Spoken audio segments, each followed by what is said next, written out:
When you're ready to start painting your dinosaur, think about what you want it to look like. This one I created to make it look a little bit more camouflaged with its environment. But remember, we didn't have to make it look realistic either. You could just pick different patterns to put on here as well. So I'm going to show you that with this one. Now before you start painting, just check your dinosaur. Make sure there's no tape on any of these parts, because if you do have tape, then when you go to put your dinosaur back together, it could peel off as you put it back together. So if there's some tape there, just make sure you peel it off before you begin the paint process. So for this, I can only paint one side at a time. And I think for my dinosaur, I'm going to be using a dark blue to sort of cover the whole surface.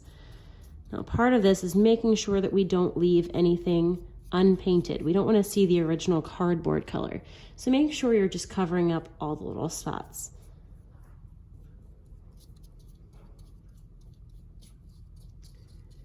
Okay, so what I'm going to do is I'm going to paint all the little pieces, and then when it's dry, I'm going to show you how I go ahead and add some details to it.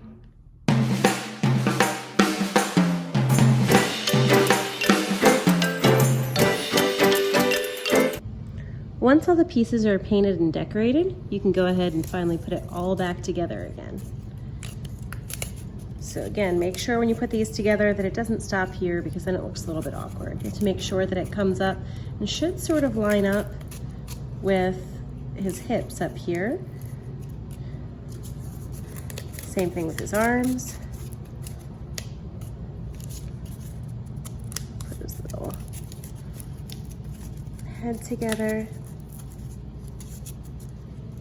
And lastly, the horns.